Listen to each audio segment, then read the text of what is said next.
Welcome to another 21 Hats Dashboard brought to you by Grasshopper Bank. I'm your host, Lauren Feldman, and I'm here today with Pia Silva, who is author of Scale Solo, which is a how-to guide for solopreneurs. She's also host of the No BS Mastery podcast, which is also about building a business without employees. Welcome to the podcast, Pia. Thanks so much, Lauren. Great to be here. Really great to have you here. In Scale Solo, you tell us that you're pretty sick of certain statements that tend to get thrown at solo owners. Those statements include, if you don't have an assistant, you are the assistant. If you're doing the work, you don't own a business, you own a job. Real entrepreneurs scale with a team. What don't you like about those statements? I just feel like they're shaming people that I have gotten to know really well over my career running my small business, who are very smart, very skilled, delivering highly valuable services. And those phrases really get into our heads and make us feel like we're not legitimate business owners. And I think they're really just made to sell services. And what I really wanted to get through this book is there's a lot of different ways to be successful, and it's really important to figure out what is most important to you. And you can absolutely, proudly build a very valuable business that gives you everything you want and not have a team, not necessarily have an assistant. I mean, there's lots of ways to do this, and I just want to free people up and give them permission to do just that. I agree completely with that as a solopreneur. I will say there are times when I get bogged down in the kind of scut work of doing what I do that I would like to have an assistant, and I hope to get to that point at some point.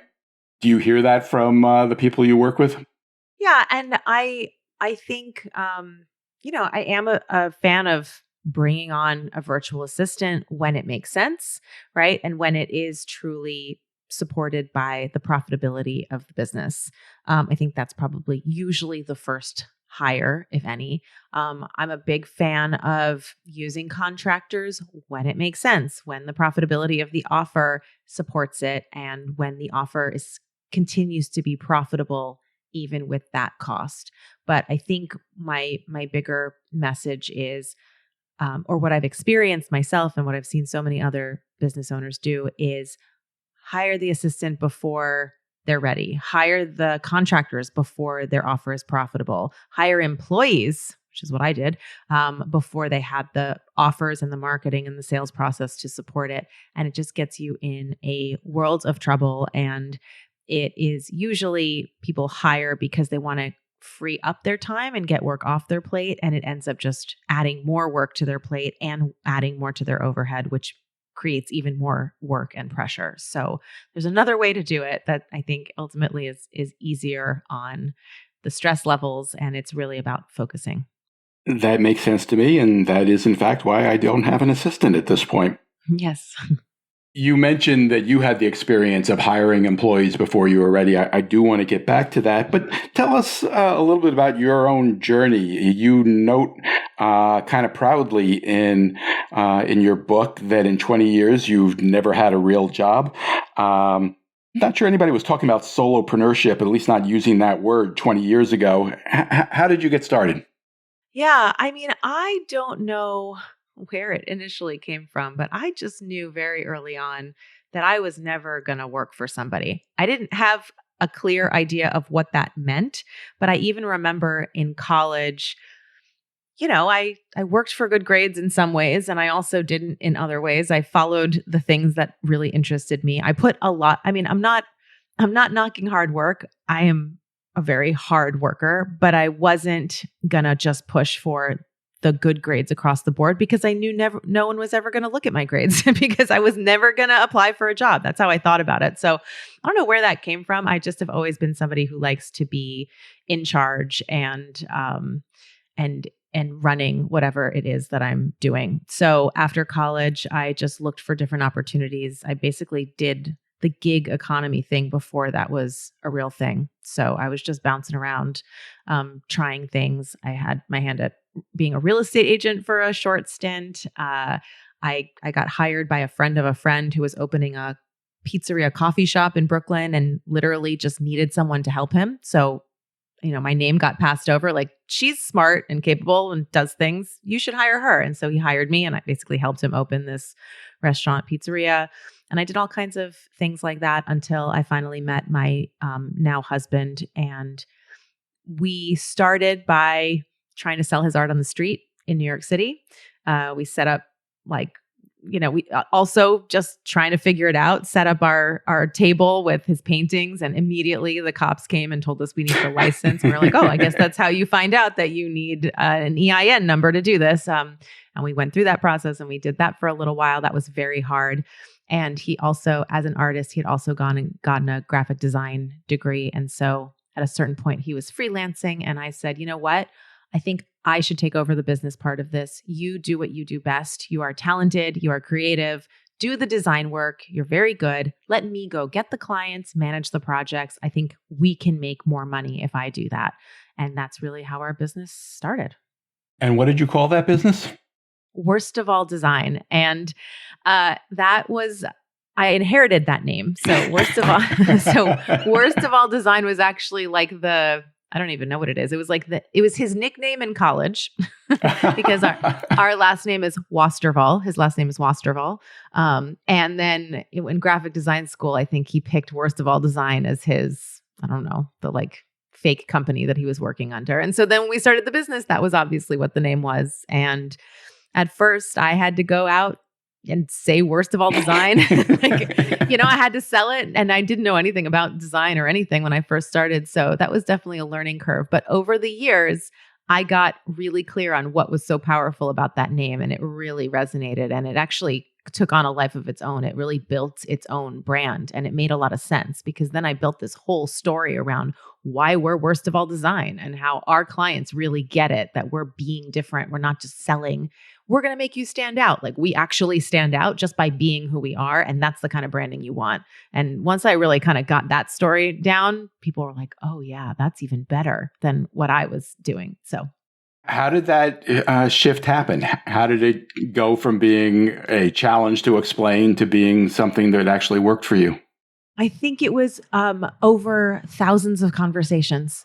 It was pounding the pavement in New York City and going to B&I groups and talking about what I did to just thousands of people all the time looking for business. And I think it just naturally over time, that's how it organically developed. While I was doing that, I was also learning the ropes, trying to understand how to get business, how to differentiate ourselves. I was watching what our competitors were doing.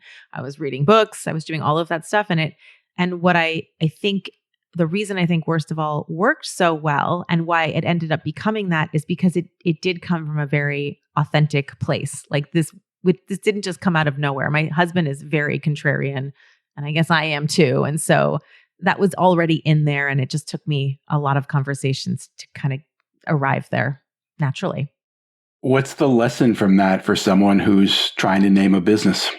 Yeah, it's funny because I actually don't put that much stock in naming businesses. When I talk about naming businesses, I feel like it's so much more about the whole brand and what the overall message and vibe is, and it being very it originating from you.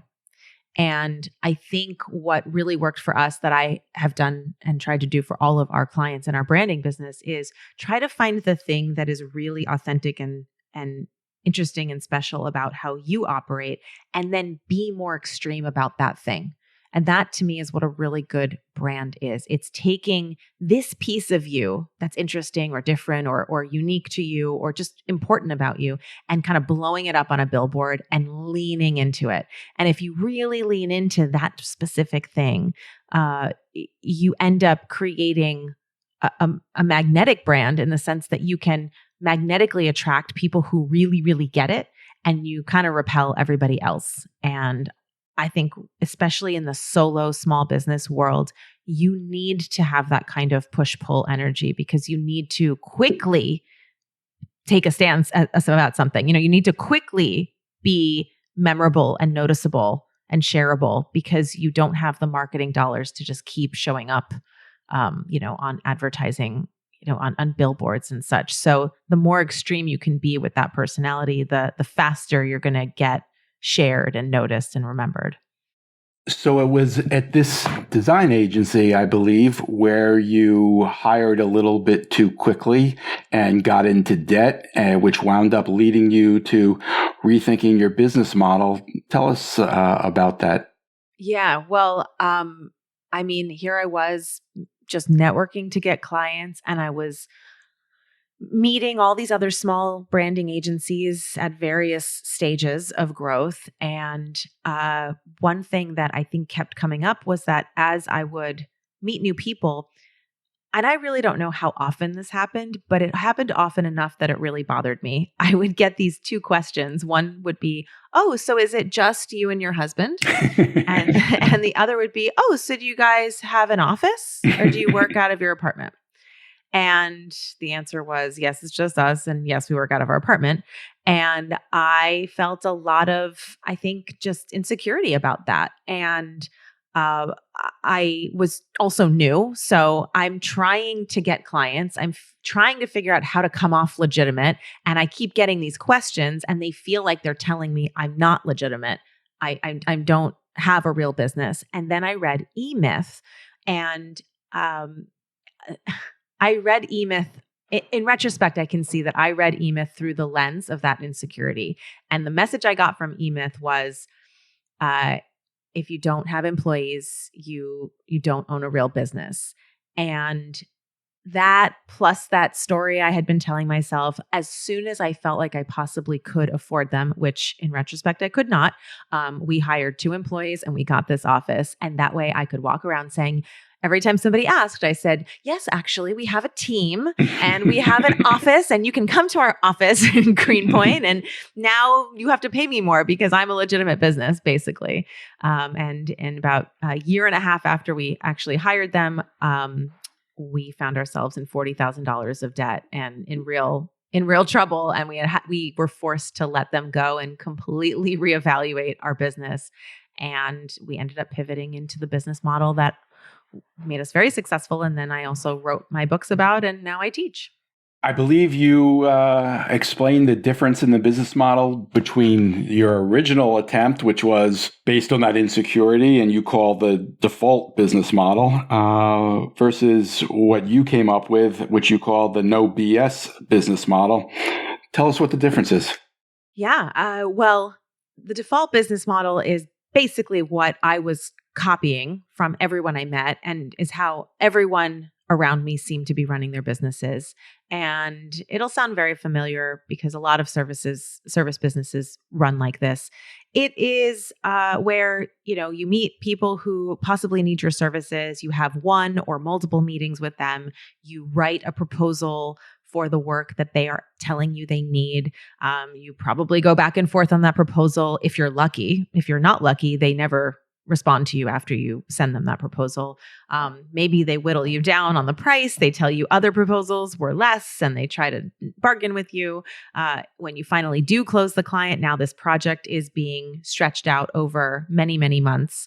And I found as I raised the prices on our projects, I also ended up expanding the projects to justify the higher price points.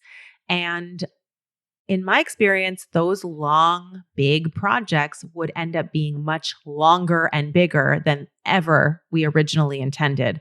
The timelines would stretch out, scope creep would happen, clients would disappear. Sometimes they would never finish the project or they'd change course halfway through it.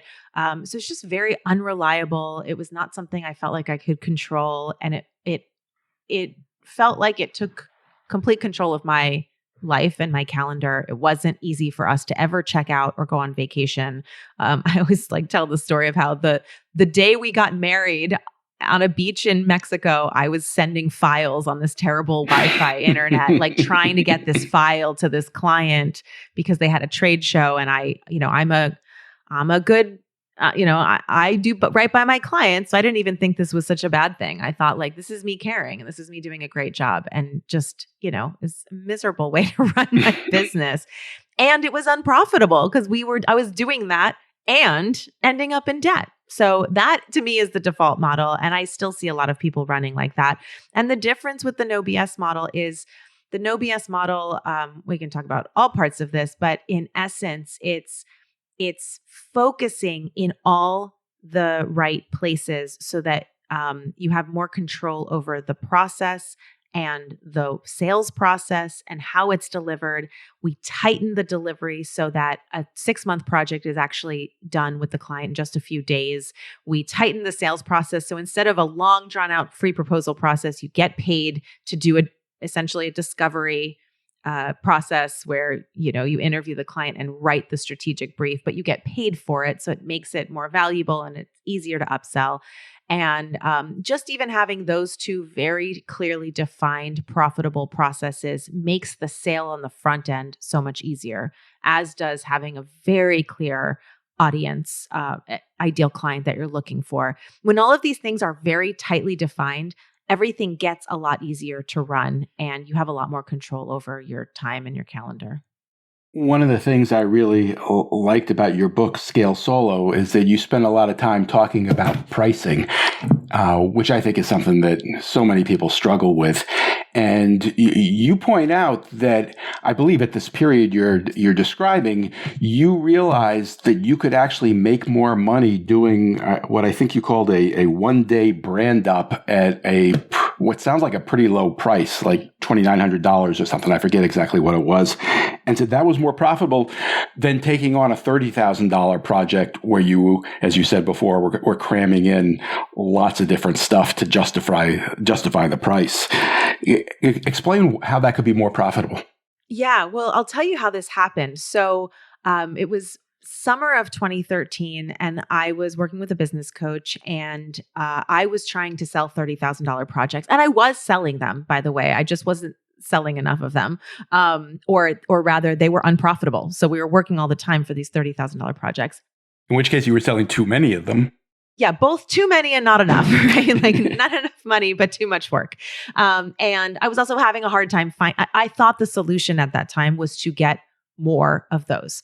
And I was frustrated because it felt like I was doing all this work to connect with people. And most of the people that I spoke to, $30,000 was wildly out of their budget. And so I was saying this to my business coach, and he said, I said, these people all want to work with me. They just don't have anything close to this budget. And he said, well, how much money do they have, Pia? And I said, they've got like $3,000. And he said, well, what could you offer them for $3,000? And I said, I mean, if they would just get out of my way, like Steve and I could do a lot of stuff, like let's say in a day, like we could actually build someone a simple website and a logo and their business cards and I could write the copy. Like we could do all of that in a day. The problem is clients are always making these projects take so long. But we could do that. And he said, well, why don't you try that? So we did. And we were secretly. I didn't even have this on our website. I just had it in my back pocket on this unlinked page. So when I would talk to somebody who wanted to work with us and they asked, our prices, and I said 30,000 and they said, oh, nothing like that. I would say, well, we've got this other secret thing. It's $3,000 and we will do as much as we can in a day. And I sold a bunch of those secretly. So at this, fast forward almost a year later, we're in debt. We have to let our employees go. We're scratching our head going, what are we going to do? And I look at this $3,000 thing and I go, I think this is actually, I feel like I could sell a bunch of these really quickly. And now that we don't have the employees, these big projects even feel like, oh, what are we going to do this whole thing ourselves? Like we've gotten used to having a team. And so I just went back to all these open proposals for these big projects that hadn't closed. And I told them, you know what? We're not going to do these big projects anymore, but I can do the same exact project for you for $5,000. We'll do it over a 2-day for $5,000. And the only difference is you basically trust us. We're not going to go back and forth with you. This is not going to be the 6-month project that I promised you. This is going to be, you are hiring Pia and Steve because we know what to do and you're going to trust us. And yeah, we'll make a couple tweaks here and there, but basically you don't get a say, but we will do the same level of work for you. And like 5 of them closed on the spot.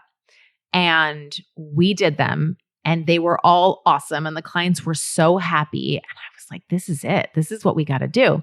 And so when I compared it, I compared how much time we were actually spending and the cost of our employees for a $30,000 project that took 6 months and just, 100 hours plus of our time and the cost of our employees' time.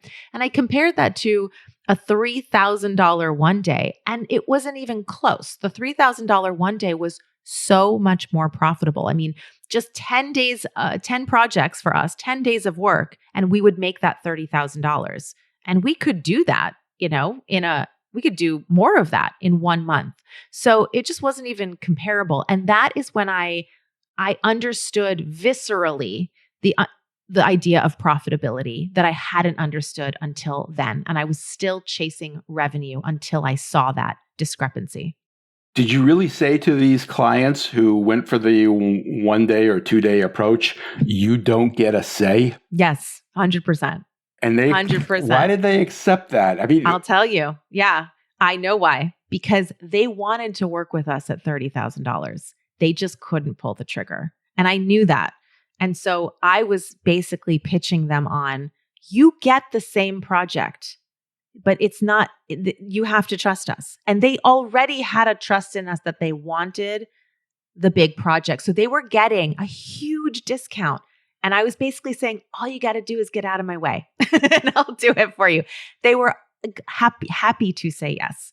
But when you talked about why the name of your agency, Worst of All Design, worked, you talked about how important it was that it be emblematic, representative of something important. Yeah. How were you getting that from your clients? Good question. Yeah. So we don't do this without the first step. And the first step is getting to know everything about the client. So that's what that first paid engagement is. So instead of a free proposal, we do this paid, we call it a brand shrink.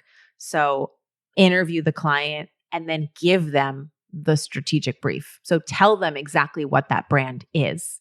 So you're not starting from scratch when you do a 1 day thing. No. And actually, in the early days, we did a little bit of prep, but as we evolved, I mean, now we sell two-day intensives for $40,000. We're not doing the project on those 2 days. We're doing it ahead of time to completion. And we're able to do an entire project without the client's input because we do this first step where we actually get all the information from them and we tell them, this is what your brand needs to be, sound like, this is the direction. We understand what their brand needs to be, as much or more than they do. And then they sign on to that because they agree. And then they basically trust us to show them what that looks like. So early on, they sort of do get a say. They're involved in the initial process. Oh, of course. Well, they get a say in the direction, but when it comes to design, and this is a big thing, anything that's creative, what I've learned over the years is that it's the process and the management that helps the client get on board. It's not so much that you are or aren't doing a good job in the design. It is how that design and that creative work is presented and communicated. And when you present it and communicate it in a certain way, it's very easy for a client to just say yes and not have revisions. And when you don't present it that way, which is how most creatives do it, they just go, here, the work speaks for itself. The client brings in all of these, largely irrelevant opinions that are not actually moving the project in the direction of the client's business goals. They're just bringing in opinions because they don't know how else to evaluate the work. So they'll bring in like personal opinions. And I like to use the line, like, we're not painting your bedroom. This is not about your personal tastes. This is about what is the brand that is going to sell your stuff in the best way possible, position you the way that it needs to be positioned to achieve your business goals. Now, of course, we take into account their tastes and all of these things, but when you present it in a certain way, clients, I've done hundreds of these and I have only ever had one project where they saw it and it was like totally wrong. And that's a different story. That was a mistake on my end that I learned from because I basically didn't know. I misunderstood who the decision maker was in the project. That is the only time that I had that experience. Interesting. You have another kind of counterintuitive opinion in that you're not a big fan of retainers. Why is that? Yeah, I mean, to clarify, for solo business owners, one and two person Right, businesses, right. retainers are usually largely unprofitable because when you enter into a retainer relationship, both the client and the service provider usually expect that they're going to get it at a better rate because they're doing ongoing work. It's very hard to manage a retainer project and keep it within your boundaries. So you end up kind of becoming an outsourced employee relationship. And even if you have good boundaries, anytime a retainer client needs something or asks for something out of bounds, it's very hard to say no because you're scared you're going to lose that retainer client. And so it creates this whole dynamic that is largely very unprofitable. And I also have validated this across hundreds of my clients because when I work with people, they put all of their offers into our freedom calculator and we evaluate the profitability, and the retainers are almost always much less profitable than the projects. Now, so that's one reason. The other reason, big reason, is that retainers tend to give small business owners a false sense of security. So people chase retainer clients because they are looking for financial stability. But the problem is, if you have, let's just say you have 5 retainer clients and you feel like you're doing great and you got this financial stability because you can count on this money every month. Well, that's great until some of those clients leave, right? They're not going to work with you forever.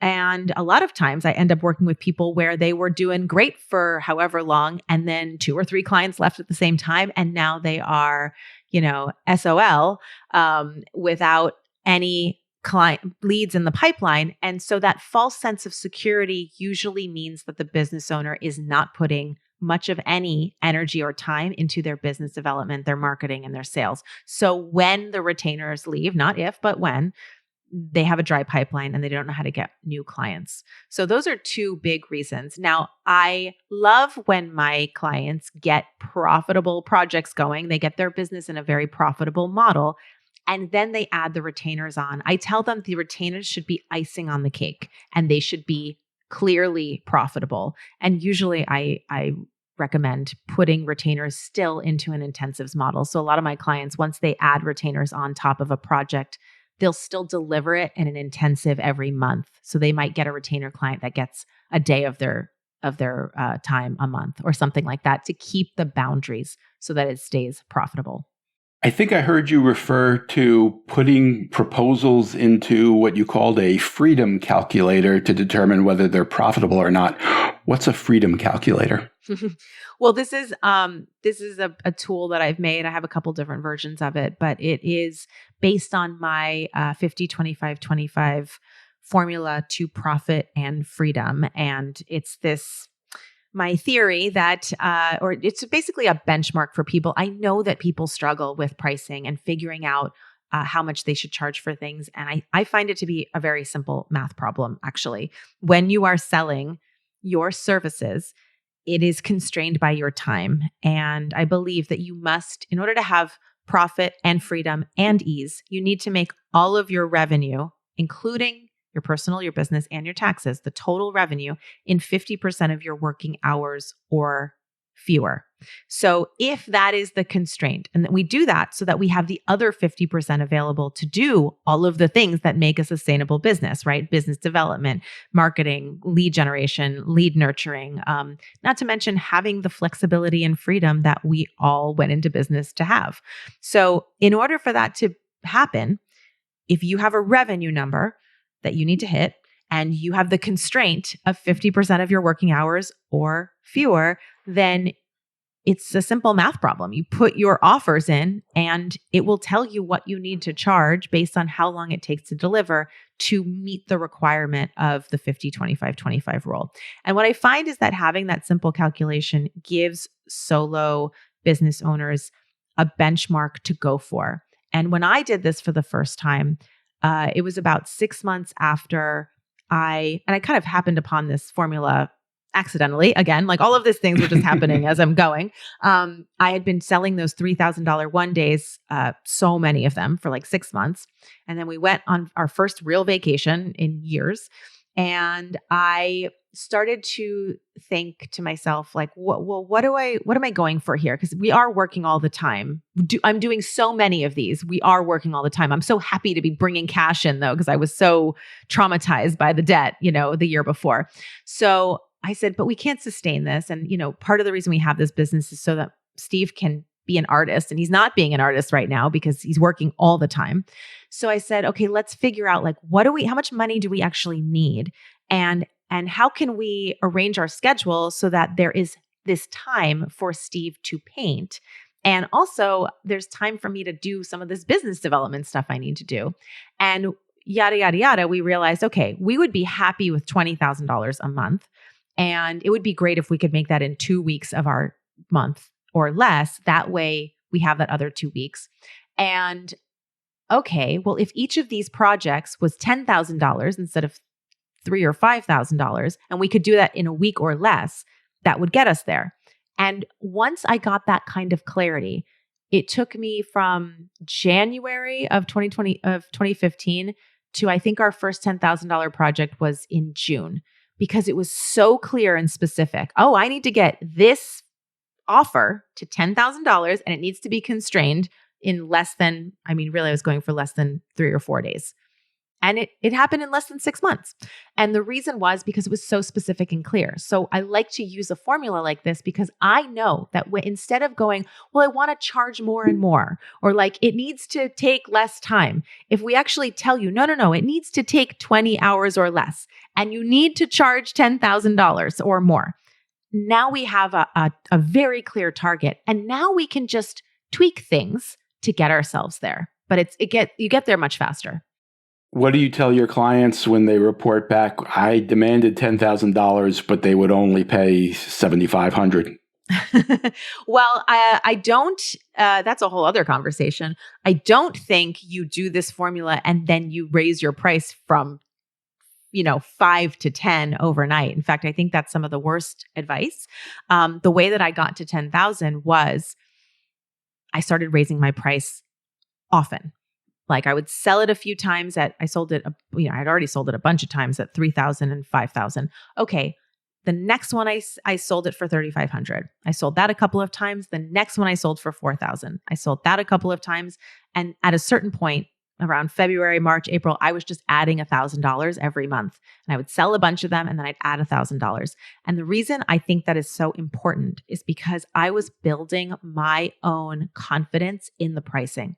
So when I got to 10,000, I had already sold this many times for 9,000. It was validated. If the next person I say it's 10,000 and they go, oh, that's too much, I'm looking at them going, no, you're just not my client. I'm not questioning the value or the pricing because I know that a bunch of people have already paid this. And I think that is very important for us. We need to build our pricing confidence. And that only comes from it being validated in the market by people paying you price or something close to it.